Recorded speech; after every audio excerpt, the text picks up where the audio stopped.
Shalom anak-anak, apa kabar kalian semuanya? Miss harapkan kalian tetap sehat dan semangat. Saat ini kita sudah masuk di subtema yang ketiga. Miss minta sama-sama kalian buka di halaman 113. Kita mau belajar tentang patung ya. Nah, di Ayo Belajar ya, kalian perhatikan.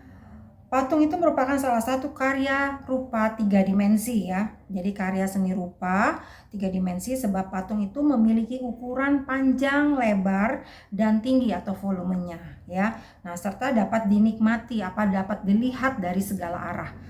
Kemudian biasanya patung ini diciptakan dengan cara memahat ya, terus kemudian modeling misalnya dengan bahan tanah liat. Atau bisa juga dengan casting ya, dengan cetakan.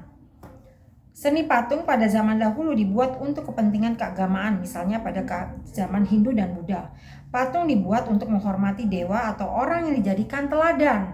Pada perkembangan selanjutnya, patung dibuat untuk monumen atau peringatan suatu peristiwa besar pada suatu bangsa, kelompok, atau perorangan. Misalnya, Monumen Pertempuran 10 November 1945 di Surabaya. Kalian juga bisa lihat ya, yang ini gambar yang di bawah sini ya. Ini terdapat di patung yang ada di ini Candi Borobudur ya, Candi Borobudur. Kemudian kalian juga Miss minta balik ke halaman 114 ya.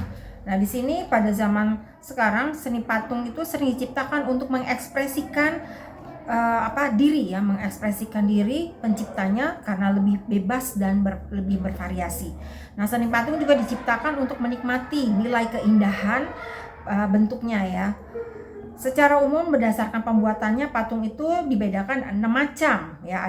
Ada patung itu ada 6 macam, yaitu yang pertama adalah patung religi. Patung religi ini adalah patung yang fungsinya sebagai sarana beribadah ya, sebagai sarana beribadah. Dia juga bisa untuk dinikmati keindahannya. Lalu yang kedua, patung monumen ya. Patung monumen ini patung yang dibuat sebagai peringatan peristiwa bersejarah atau jasa seorang pahlawan.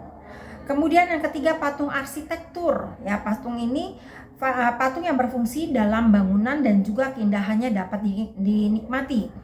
Lalu yang keempat, patung dekorasi. Nah, patung ini fungsinya untuk menghiasi bangunan ya, atau lingkungan taman. Nah, kalau kalian pergi ke taman tuh biasanya ada patung-patung ya. Nah, itu sebagai hiasan. Kemudian yang kelima, patung seni. Nah, patung seni ini dapat dinikmati keindahan bentuknya.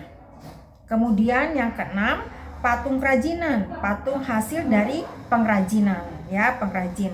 Nah, keindahan patung yang dibuat selain untuk dinikmati juga sengaja untuk dijual.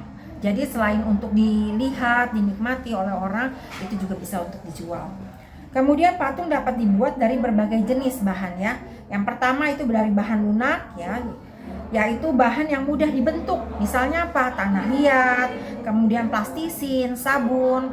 Lalu yang kedua, bahan sedang. Ya, bahan sedang ini adalah bahan yang tidak lunak dan tidak keras. Contohnya misalnya kayu sengon ya, kayu sengon dan kayu mahoni. Kemudian yang ketiga, bahan keras, yaitu bahan yang keras ya. Contohnya misalnya kayu jati dan batu marmer. Kemudian yang kelima, bahan-bahan yang lain, misalnya semen, kemudian kuningan, perunggu ya, dan emas. Nah, itu adalah bahan-bahan ya yang dipakai untuk membuat patung. Kemudian Miss minta kalian buka kembali halaman 133 ya. Di halaman 133 di Ayo Berkreasi, kita semua pasti memiliki yang namanya kelebihan ya. Nah, misalnya di antara kalian ada yang mempunyai kelebihan berbicara di depan umum. Ada juga di antara kalian misalnya mempunyai kelebihan di bidang seni. Dan salah satunya misalnya patung ya.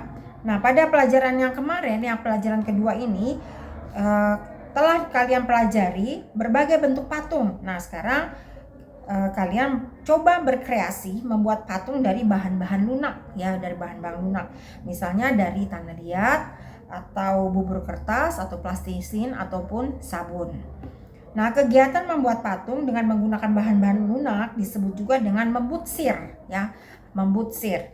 Nah, membutsir ini adalah menciptakan karya seni 3 dimensi yang dengan cara memijit, ya, dia memijit, menambahkan dan mengurangi bahan yang dibantu dengan alat butsir ya. Kemudian kalian lihat langkah-langkah dalam membuat patung tanah liat ini di halaman 134. Nah, di sini kalian bisa lihat ya, membuat patung dari tanah liat. Bahannya itu tanah liat, kemudian berbagai alat menoreh atau mencungkil ya. Contohnya misalnya pisau, kemudian kuas, ada juga cat warna. Nah, di sini kalian bisa lihat ya. Ini cara membuatnya adalah yang ini. Oke. Nah, tugas kalian adalah membuat patung. Nah, di sini tertulis patung dari tanah liat ya. Tetapi Miss berikan kebebasan buat kalian, boleh dari tanah liat, boleh dari sabun, boleh juga dari plastisin.